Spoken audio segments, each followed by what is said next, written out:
Bonjour à tous, ici Eric Nicolier et bienvenue dans un nouvel épisode de Passion Immo. Passion Immo, c'est le podcast pour partager ensemble des informations pour vous aider à mieux pratiquer votre métier, donner la parole à des femmes et des hommes qui travaillent dans l'immobilier et vous communiquer les dernières tendances de la presse. Mon objectif, c'est de partager avec vous des réussites, des expériences, des infos et des idées pour que vous deveniez encore meilleur dans votre pratique professionnelle.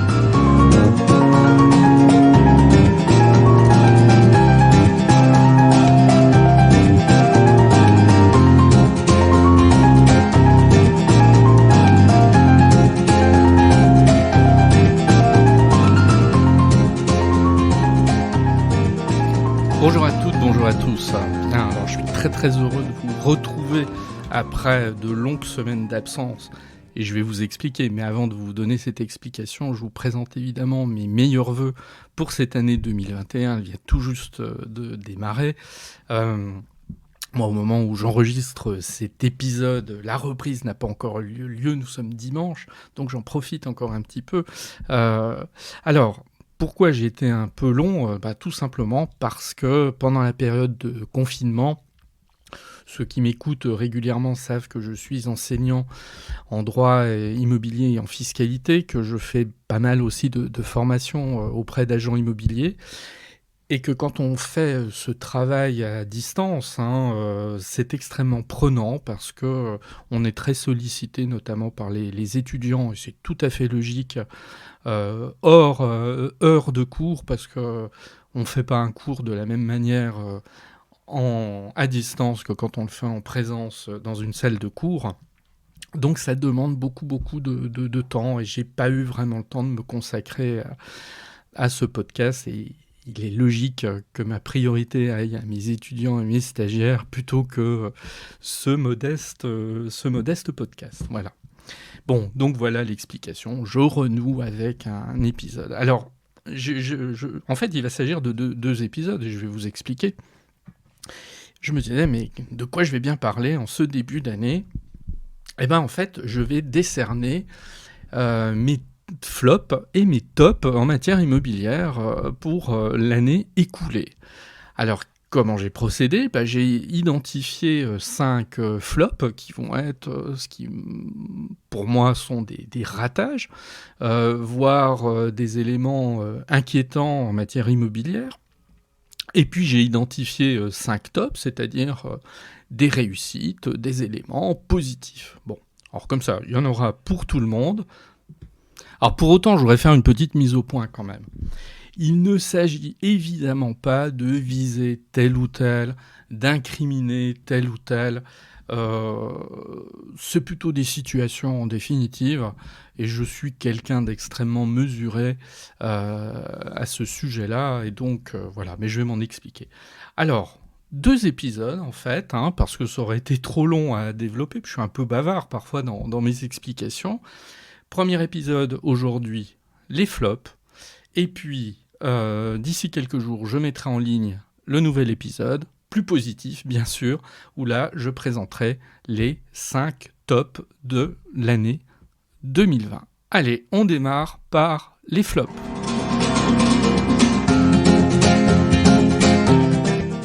Alors je vais présenter mes flops dans un ordre décroissant et on terminera par celui qui viendra en tête.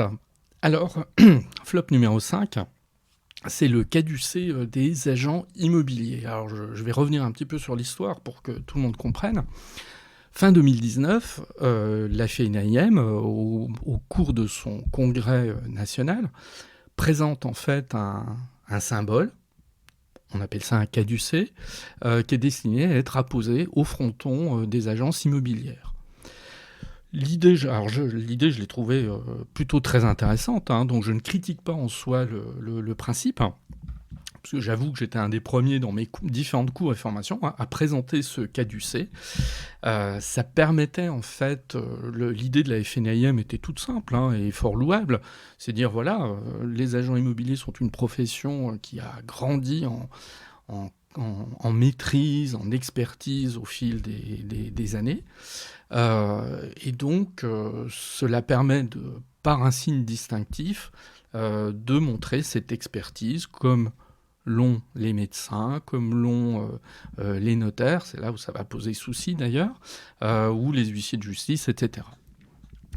Bien, donc c'est présenté, c'est plutôt bien accueilli par la profession, mais tout de suite derrière, c'est-à-dire aux alentours de janvier-février 2020, levée de bouclier des notaires, qui commencent un peu à hurler en disant « Oui, mais vous voulez nous ressembler, vous copiez notre caducée qui est au fronton des études notariales », ce qui n'est pas complètement faux non plus, il y a une ressemblance.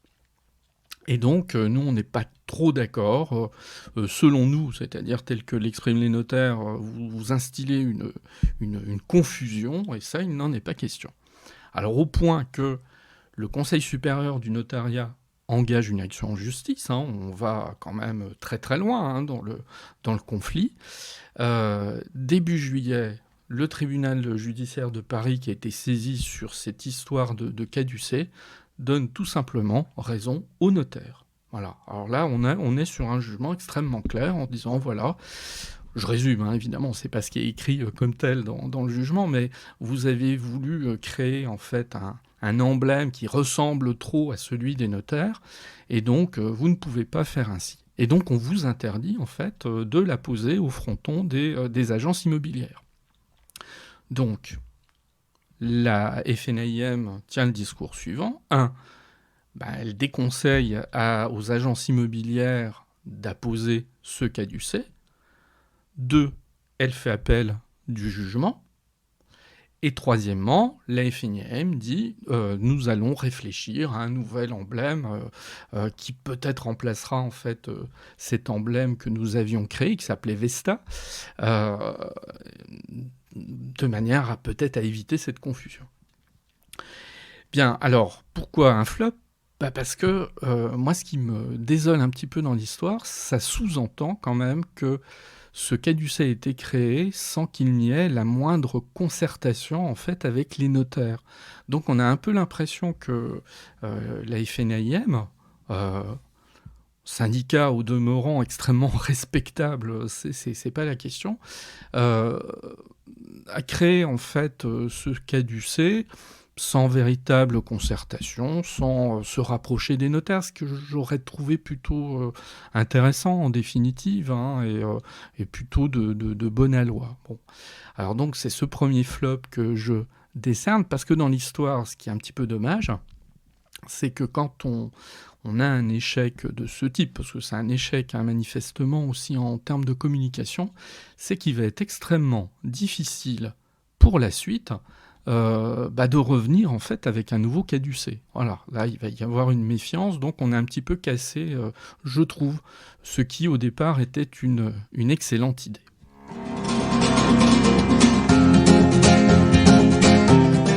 Le quatrième flop de l'année 2020, je vais le décerner au gouvernement pour sa prime Rénov'. Là encore, explication. Il ne s'agit pas de pointer du doigt la prime Rénov' en soi, qui est plutôt une bonne idée, mais sur la manière dont tout ça est amené et indirectement comment les pouvoirs publics ont communiqué à ce sujet. Un petit peu d'histoire. Pendant très longtemps, on a eu un crédit d'impôt pour la transition énergétique. Tout le monde le connaît, puisqu'en fait, ça permettait, pour son habitation principale, quand on réalisait des travaux, ciblés évidemment, je change des fenêtres, je fais de l'isolation, je change ma chaudière pour une chaudière aux dernières normes, etc., je bénéficie d'un crédit d'impôt, c'est-à-dire en fait une diminution de mon impôt, voire si je suis quelqu'un qui ne paye pas d'impôts, le fait que l'administration fiscale me redonne de l'argent dans certaines situations. Un dispositif plutôt simple, c'est là où était l'intérêt, mais un dispositif qui, au bout du compte, ne remplissait pas son objectif. Je vais essayer de résumer là encore pourquoi. Alors le problème de ce crédit d'impôt, c'était un petit peu le suivant. C'est qu'en fait, quand vous étiez un contribuable avec des faibles revenus, ça vous intéressait pas trop parce que il fallait avancer d'une part l'argent des travaux, ce qui n'était pas nécessairement à votre portée, et puis finalement l'aide elle était relativement faible par rapport à ce que vous coûtait la totalité de ces travaux. Puis à l'inverse, si vous êtes un contribuable à haut voire très haut revenu, bon, la faiblesse en fait du crédit d'impôt vous intéresse pas vraiment. Alors, je dis pas que c'est pas bon à prendre, mais disons que ça ne va pas inciter nécessairement, ce qui est le rôle d'un crédit d'impôt, à réaliser ce type de travaux. Donc on s'est dit, on va plutôt imaginer un système qui sera un système de subvention directe, c'est-à-dire une aide directe qui est attribuée, donc une somme d'argent en l'occurrence, qui est attribuée. Alors l'idée, moi je la trouve plutôt intéressante. C'est vrai que ça peut permettre de cibler davantage ceux qui ont des faibles revenus. Or, on sait que dans les 20 ans qui viennent, tout l'effort de la transition énergétique dans le logement va devoir se cibler sur les logements dits passoires énergétiques, ceux qui sont en général occupés par des personnes à faible revenu et qui n'ont pas la capacité à engager les travaux qui seront rendus nécessaires par la lutte contre le réchauffement climatique. Donc on imagine ce nouveau dispositif PrimeRénov'. Alors 2019, on a été dans une année de transition, c'est-à-dire que vous aviez à la fois le crédit d'impôt qui continuait de fonctionner pour certaines catégories de contribuables et l'apparition de la PrimeRénov' pour d'autres catégories de contribuables.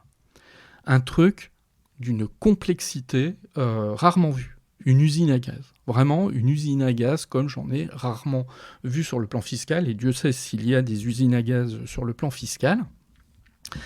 Or, un dispositif de ce type, s'il faut se lire des dizaines de pages, et c'est le cas en plus, en l'occurrence, il n'y a qu'à aller sur Internet, vous téléchargez le PDF qui est censé vous expliquer le dispositif lié à la PrimeRénov', c'est pas une simple page, voire un recto verso, non, c'est un fascicule qui permet de démonter l'ensemble du mécanisme. Moi, je pars du principe qu'un mécanisme fiscal complexe, il passe à côté de son but de toute façon. Bon, alors on verra, peut-être que je serai démenti à ce sujet-là, mais c'est en tout cas le principe de base.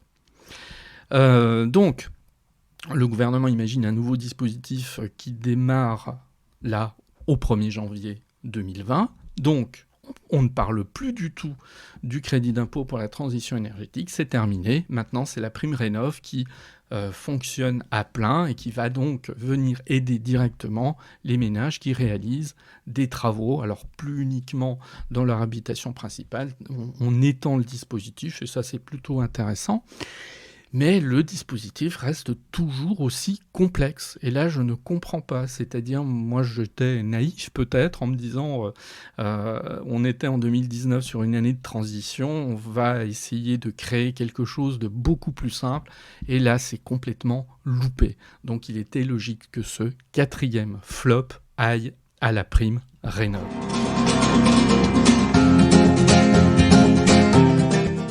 Le 3e flop de l'année 2020, c'est pour la construction neuve. Alors non pas ni les promoteurs, ni évidemment le BTP, ils ne sont pas responsables de cette situation.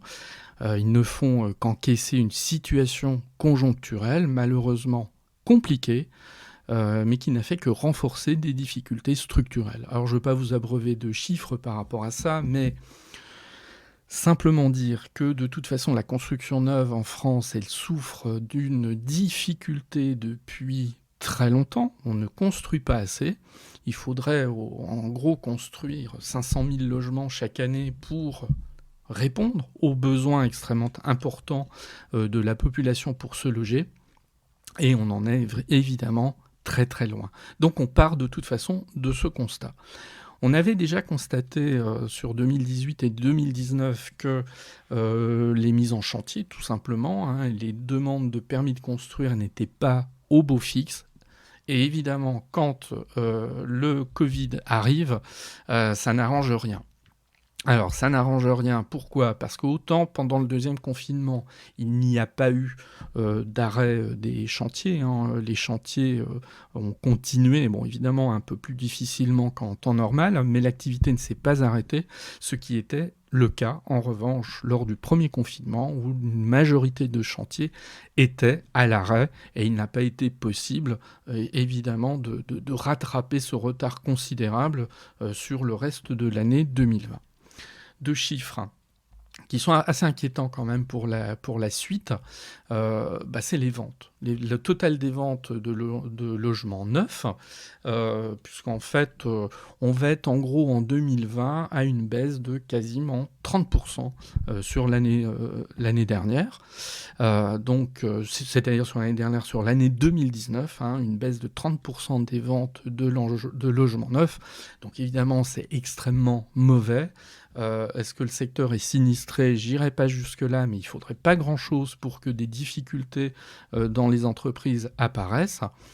Et puis là encore, un signe qui n'augure pas de bonnes choses pour les mois qui viennent, il faut être honnête aussi, c'est la chute des autorisations de construire des logements. Puisque là, tout simplement, en tout cas jusqu'au troisième trimestre de l'année 2020, on n'a pas encore les chiffres du quatrième trimestre 2020, on est quand même avec 53 700 autorisations de construire en moins. Donc on devrait être en fait sur l'année sur une baisse entre 12 et 15%, ce qui là encore n'est pas du tout quelque chose de favorable. Parce que autant, et je le redirai plus tard dans les tops, autant les transactions de manière générale se sont plutôt bien comportées en France au cours de l'année 2020. En revanche, sur la construction neuve, ce n'est pas bon du tout.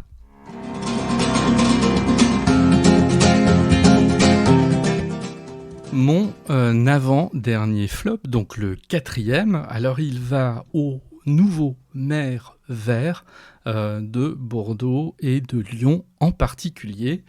Là encore, je vais m'expliquer sur ce flop qu'il aurait décerné. Il ne s'agit pas pour moi de faire de la politique, c'est absolument pas le cadre, mais factuellement, il y a des choses qui sont un petit peu inquiétantes, voire navrantes.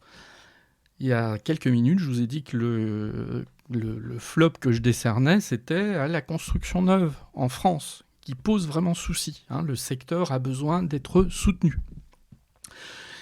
Donc les maires, dont on peut imaginer qu'ils sont aux avant-postes pour booster la construction neuve, et la plupart des maires le font, surtout dans cette période-là, ces maires qui font dans l'ensemble, qui jouent pleinement leur rôle, on peut dire que les maires de Bordeaux et Lyon sont complètement à contre-courant, puisque on a pu identifier que depuis la dernière élection municipale, donc au cours du printemps dernier, ces nouveaux maires élus ont pointé du doigt les importants projets liés à la construction neuve qui étaient élaborés pour certains d'entre eux depuis plusieurs années à Lyon ou à Bordeaux. Ils étaient soit trop ambitieux, soit ne correspondaient pas aux ambitions écologiques de la ville, telles qu'en tout cas ils devaient être définis par la suite. Bon. Alors tout ça pose problème. Pourquoi ? Alors déjà, d'une part, les deux villes, je pense à Bordeaux et à Lyon, c'est des villes extrêmement dynamiques économiquement aujourd'hui, qui attirent de nouveaux habitants. Et on sait, moi je le sais, puisque j'ai des étudiants qui vont soit à Bordeaux et à Dijon, à Bordeaux ou à Lyon, qui ont extrêmement de mal à se loger. C'est très difficile. Il y a des pénuries de logements sur Lyon et Bordeaux. Les prix s'envolent, ne serait-ce que pour la location. Donc il y a vraiment besoin de créer de nouveaux logements. Par ailleurs, on a envie de dire que si on est justement attentif à la transition énergétique, cette transition énergétique, elle passe par la construction neuve, justement, parce que c'est la construction neuve qui, en respectant un certain nombre de normes, permet justement d'abaisser notre dépendance à l'égard des énergies carbonées. On sait à quel point, en plus, le logement est un gros pourvoyeur de gaz à effet de serre et que c'est un des axes principaux sur lesquels il faut travailler. Donc, les positions de ces maires sont totalement incompréhensibles et donc il était logique de leur décerner, les maires de Lyon et les maires de Bordeaux, leur décerner ce 4e flop. Le dernier flop, attention suspense, c'est pour moi peut-être le plus important et puis celui sur lequel j'ai le plus d'inquiétude pour la suite. Là encore, je m'explique. Donc ce dernier flop, c'est sur les conditions actuelles du crédit immobilier. Là encore, un petit peu d'histoire récente. Fin 2019, nous avons une recommandation de la Banque de France, assez ferme d'ailleurs, qui dit voilà, il faut désormais, elle s'adresse aux banques, la Banque de France, quand elle émet ce type de recommandation, il faut désormais que l'endettement des ménages ne dérive pas au-delà de 33% du revenu perçu. Bon, c'est le fameux taux d'endettement. Et par ailleurs, il faut éviter que les durées de remboursement ne dépassent pas 25 ans. Alors là, la Banque de France, quand elle fait ça, quand elle émet cette recommandation, elle ne le fait pas par un caprice un beau matin. C'est qu'on voit, on constate, toutes les courbes le montrent, que depuis plusieurs années, l'endettement des ménages progresse assez fortement. Alors en soi, quand on est dans une période économiquement solide, c'est pas un problème en soi, mais ce qu'on craint, c'est toujours que quand on a des ménages fragilisés par un taux d'endettement élevé, ils aient du mal en fait à passer le cap de difficultés économiques qu'ils pourraient surmonter au moment d'une crise. Bon. Alors, quand la Banque de France émet cette recommandation, il n'est pas question de Covid ou de quoi que ce soit. On est plusieurs semaines avant le début de la crise et personne, évidemment, n'en parle. Donc en soi, c'est pas évidemment une mauvaise mesure. Qu'est-ce qui se passe pendant toute l'année 2020 ? Pendant toute l'année 2020, il se passe plusieurs choses. D'une part, il y a cette recommandation, donc qui fait que les banques elles vont regarder d'un peu plus près les dossiers de demande de crédit. Et puis deuxièmement, il y a une crainte aussi qui commence à pointer son nez, à savoir qu'est-ce qui va se passer dans les mois qui viennent quand la crise économique arrivera, et effectivement elle finira par arriver malheureusement. Est-ce que ceux à qui on aura prêté, les nouveaux emprunteurs de l'année 2020, est-ce qu'ils seront encore en mesure de rembourser leur crédit immobilier dans 1 an, 2 ans, 3 ans ? Donc, là encore, question légitime, qui fait que les banques ont resserré quand même de manière assez sérieuse l'octroi du crédit au cours de cette année 2020. On a doublé quasiment les refus de crédit immobilier au cours de l'année 2020 par rapport à l'année 2019. Donc c'est pas anodin.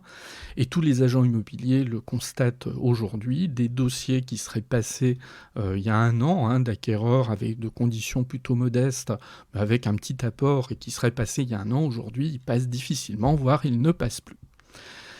Donc, on s'alarme de tout ça parce que la crise sanitaire dure beaucoup plus longtemps qu'on l'avait imaginé. Donc, le ministre, début décembre, Bruno Le Maire, vient un peu assouplir le truc et il dit « Attention, enfin il ne le dit pas comme ça, mais ça, c'est ce que ça sous-entend. Bon, en définitive, on va accepter des taux d'endettement à 35%. Et puis, on va également permettre que les durées d'emprunt passent de 25 à 27 ans. » Bon, qu'est-ce qu'il fait ? Il dessert un petit peu les conditions d'octroi du crédit. Il veut donner un petit peu de souplesse parce qu'on voit bien que ça risque d'être un problème majeur. Alors en soi, je ne critique ni la Banque de France, ni le ministre de l'économie et des finances ici. Je veux dire, chacun a pris des décisions à un moment donné, dans des circonstances particulières. Simplement, en termes de communication, sur le long terme, ça fait un peu désordre de changer comme ça de cap, parce que c'est un petit peu un changement de cap en cours de route. Et s'il y a bien un domaine dans lequel on a besoin de visibilité, qu'on a besoin également d'une vision à long terme quand même, notamment en matière de crédit, c'est bien en immobilier. Et là, on est un peu en droit de se demander, mais cette recommandation qui a été faite par le ministre il y a quelques semaines, est-ce qu'elle va être suivie des faits par les banques ? Ou est-ce que les banques vont rester dans cette situation un petit peu d'attente, voire de crédit immobilier accordé un petit peu plus au compte-gouttes que par le passé ? Alors la question, elle est évidemment centrale, parce que si on peut avoir une crainte en 2021 et en 2022, c'est à ce niveau-là, c'est-à-dire des banques qui resserreraient encore plus l'octroi de crédit, et donc on aurait une demande de biens immobiliers qui s'effondrerait, et évidemment, là, ce serait une catastrophe. C'est ce qu'on a vécu en 2008, en fait. Sur 2008-2009, ce n'est ni plus ni moins que cette situation. Jusqu'à maintenant, depuis mars 2020, on l'a évité pour tout un tas de raisons que je ne vais pas développer ici, mais c'est évidemment l'incertitude majeure. Donc, flop, évidemment, sur les conditions d'octroi du crédit immobilier qu'il faudra surveiller avec beaucoup d'attention dans les mois qui viennent.